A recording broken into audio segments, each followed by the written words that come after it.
wanted you to see the outcome of this lesson so that you know what you're practicing towards to. Here I am using rhythmic motion, high non-directional energy, while I'm practicing transitions with Gus.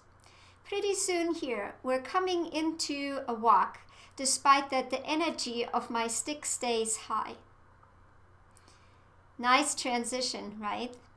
While there's a lot of commotion going on, now I'm asking to trot together. The energy of the stick stays high. Now I'm even increasing the energy while I'm transitioning down to a walk and then even to a stop. This exercise helps your horse to pay attention to your intent, energy, and body language.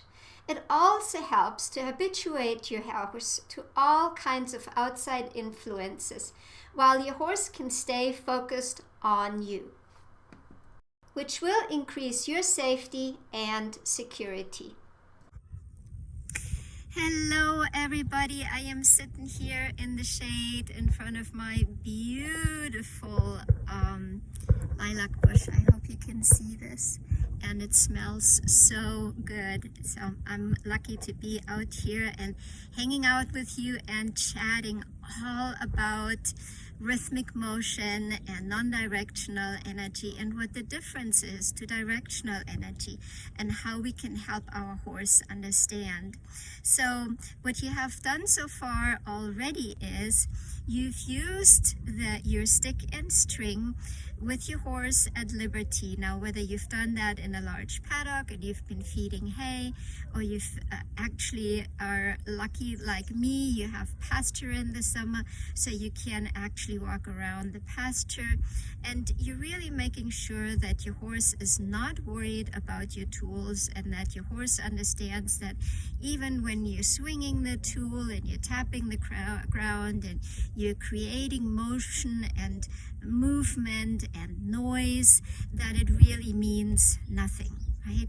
The idea is that we're habituating our horse to additional movement, to additional noise. So eventually, while we in the beginning start with rhythm, eventually we are actually doing this randomly. So we're even prepping our horse for, the bunny jumping out of the bushes, or the deer leaping up in the air, out of a ditch, or the dog running around the corner. I'm sure you've heard me use those examples before, but we can help our horse not to get startled by doing things randomly. But first we have to do things with rhythm, because right now we're working on trust, we're working on confidence, we're working on our horse truly accepting our tools and not just tolerating them.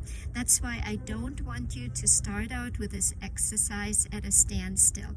I have seen that over and over again, that students install brace and tension in their horse, that the horse is only tolerating, and there might be even going away, shutting down, and completely all the way to completely checking out because they don't have a form to escape. That's why I'm saying first you guys do it at liberty, like I said, in the pasture, in the paddock, where you're experimenting with your horse's threshold like I've shown in the video before, and where you're always coming from the standpoint that you're the gatekeeper of your horse's confidence. You always start out with very little and you gradually increase it with rhythm and patterns. You're repeating and doing the same thing over and over again, so your horse truly can experience that it means nothing, right? So important.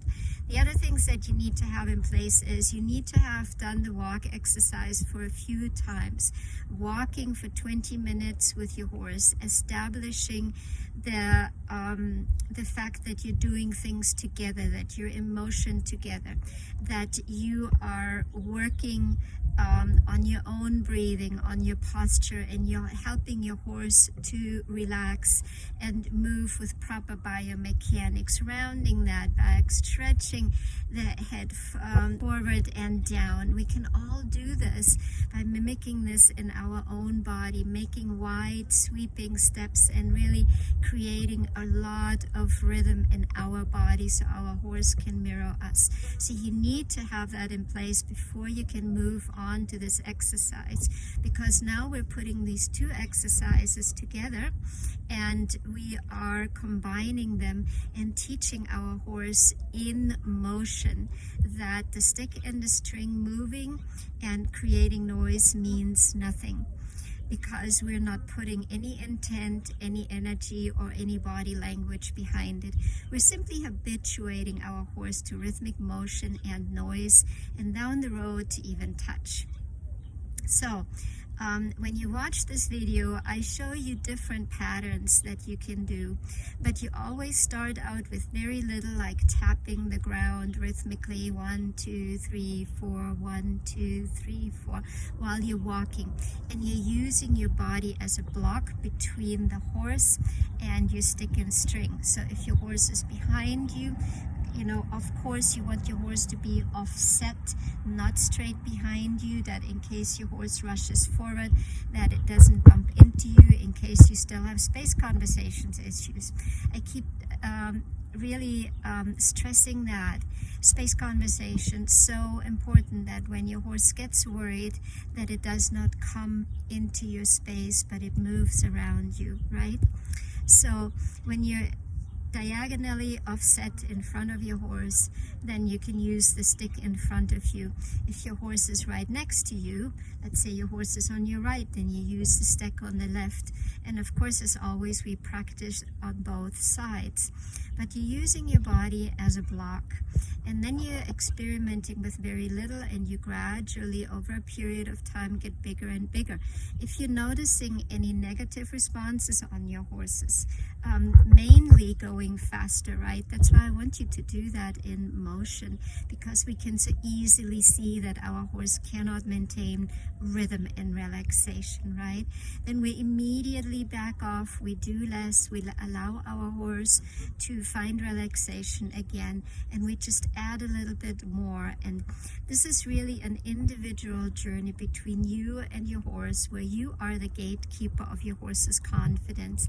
In this video, I'm just showing you in a short period of time the different patterns that you can eventually practice. If you have a horse that is very worried about the stick and string and maybe had previously bad experiences, then this is something that you might have to be doing over days or even weeks, and you don't increase within one session but over several sessions, and you bring the stick closer, not in one session but in several sessions. Like I said, this is a journey between you and your horse, where you are the gatekeeper and you honor your horse's thresholds at all times by first retreating and then reapproaching very gradually, right? We are here to help our horse. We are here to help our horse to understand and accept these kind of things happening, so that we're increasing our horse's bravery and courage, and also that our horse doesn't feel the need to get worried when we're with them, because we had that conversation. Hey, look at this. I am always observing your thresholds. I'm always honoring your thresholds. I am always backing off if you need me to, so that we then can have another conversation about reapproaching, right? So it doesn't mean that we're simply not doing something because it's upsetting to our horse. We're doing it in our way, where our horse can find relaxation and acceptance versus just tolerance. And that will be vital for you to have a safe riding partner. So I hope you enjoy this little session with Gus. I felt that I could just show you some patterns, and that you can yourself find what works for you and your horse. And if at any given time you have any questions, or you want me to see what you and your horse are doing, and you want maybe to get some feedback for your horse's responses, then please post in the community. Up to 2 minutes, you have to upload to YouTube or Vimeo. It's really simple, and then you just post the link in the group so we can all have a look at it, and you guys can also learn with each other. So important that you give your fellow students an opportunity to learn with you and from you. And when we're doing this all, then it becomes reciprocity, right? We're putting something in, and we're giving something, and then we're also receiving something. And that's part of why this group exists and this course exists, right? So that we can practice reciprocity, not just between us and the horse, but also between us humans. So enjoy this little clip, and I'll see you in the next lesson. Bye for now. Leading our horse is a wonderful opportunity to showcase ourselves as the lead and also assess where our relationship currently is. Here you can see that Gus is willingly following me. We have a nice rhythm and harmony going on. His head is level with his withers and even lower, and he's freely swinging his body, showing clear relaxation. His hind end is engaged, at least meeting the footprint from the front foot or even reaching over it. I'm walking in front of him, safely off to the side with slack in my lead rope. Now here you can see me putting low energy in my stick, and if this is too much for your horse, just do less. I consider this amount of energy more of a medium energy. And Gus is happily following along. And his body and facial expressions are 100% relaxed.